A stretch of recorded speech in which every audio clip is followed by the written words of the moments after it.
Okay. What can we do? How do we educate people? Yeah. So my team has worked on creating focused attention on promoting hygiene, regardless of what people decide to use. And we made an animated film on it called My 3 in 7 languages, which talks about all of it. The biology of it, the myths, the products, how to use, how to dry, all of that. The biggest problem with hygiene is that most girls, and I think even women, educated women, don't know how often to change a cloth or a pad.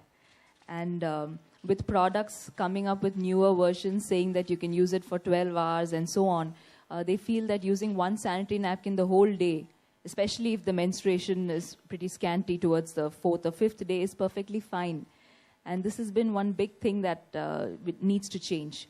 With school-going girls, especially in rural areas, you see when they use cloth, they're familiar with it because this is something their mothers and grandmothers did. So they would change it frequently. But if they were suddenly given a product which they haven't been educated on how to use, they actually think it's got some magical powers and use it for much longer. So that has been a problem that we've tried to change. With cloth, there are a lot of issues about how it is washed and dried. And this is not as much of a problem in rural areas because you have open spaces. Men talk more openly about menstruation in rural areas, so they actually dry it out in the sun. But in urban slums, this is a problem. Women who migrate from rural areas and they settle in urban slums, you don't have the necessary space for it. And you have a huge cultural conflict from the way it was treated in a village versus the way it is in an urban area. And that is when compromises on hygiene start to happen. So the main thing about hygiene here, we need to remember how often you have to change it and keeping yourself clean. Keeping yourself clean during your period. This is very important. Okay, that's basic. How can we impart knowledge, Gul, on a personal level, like, maybe on social media, internet, or how do we do it? I think the starting point needs to be initiating conversation, which is why I think we're all here today. And which is why I was very, very happy to support this initiative, because I think we don't talk about it enough. And that's the gist of what everybody has been saying here. Even though culturally we had different routes approaching menstruation. So I think the starting point needs to be generation of more dialogue, more conversation, because only when you talk about something will you ask about it. So I have a thumb rule for any issue. I think the first thing you've got to do is discuss. When you start discussing something, which so far has not been spoken about, it comes into the forefront. So even though you may be uncomfortable about it initially, the discussion process starts. Then a few people will debate it. So there will be, someone who will say, oh, but traditionally these were our things. As Sinu brought to light, there was a very valid reason to begin with why women couldn't go into temples. It has now been convoluted and brought to a point where, it's almost become sexist. That's the interpretation of it. So then debate will happen. So discussion, dialogue, debate, and then change happens. There's always a 3-stage process required to bring about any societal change, whether it's something as basic as trying to abolish sati. We required a law to stop people from burning women when their husbands died. Women were doing it voluntarily as well, but a law was required to actually stop sati by the British. So logically, the precursor to that law was people like Raja Ram Mohan Roy, Dayanand Saraswati, who spoke about the need to challenge these norms. So the first step is always discussion, discourse, dialogue, debate. Only once these 3 steps have been, it's a natural anthropological evolutionary cycle in any society with any issue. So when an issue needs to be taken out from the back, brought into the front, there is a life cycle like a butterfly has to go through for it to finally be free. And that is initiated through discussions like this. We have discussions, we have debates, we have discourse, and finally comes awareness, and then comes change. So we are sitting at a point where there is aggressive intervention by brands like Stay Free that are pushing the envelope.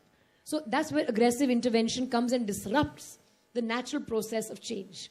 So disruption is a very popular word for those of you who are in the tech business. I'm an entrepreneur. I have a tech startup. So the more disruptive you are in the current environment, the quicker your rate of acceleration of change is. So when brands come forward to do aggressive intervention is when you can accelerate the process of change and disrupt the normal cycle of dialogue, debate, discussion, and then change. So they become catalysts for change, so to speak. So of course it will still take time, but this intervention that they're doing and how we are all part of this, and our friends in the media will use the power of their pen to put the might behind this action, is when change will actually happen. And it is a process, again, anthropologically, any change in society needs 3 generations. That's 15 times 3, so 45 years, unless there is disruptive action and aggressive intervention. So we have taken the first step in Absolutely. the right direction. Cool, but 45 years is hell of a lot of time. Yeah, none of us will be around then. I know, which is the sad part, which is why more of us need to disrupt. Yeah. Everybody sitting in this room needs to play their part in disrupting this process. Because unless you disrupt it, the change works like this. First generation becomes aware. It then passes on that value system. And this is not just about menstruation or about sex education. It's about any change which challenges societal conditioning. So the first generation becomes aware, they ask, may not agree with the change. The next generation, their children, 15 years, of course, hopefully we're not giving birth in 15 years, but from an anthropological, sociological perspective, 15 years is considered a generation. The next generation begins to understand why the first generation was discussing and debating this, and the third generation is actually neutral and ready to adopt the change. So the third generation is where the benefit of the change will come. So let's say 30 years. I mean, 15 we can play with, but we have to disrupt the process and aggressively intervene to accelerate that change. I have a little science to put in here. First of all, let me get one point right. All menstrual blood is sterile. It is not infected. It is when it is exposed to the atmosphere, that is when the bacteria can grow, which is with anything. If you have a fresh fruit which is cut and kept exposed to atmosphere, you can't leave it there outside for hours together.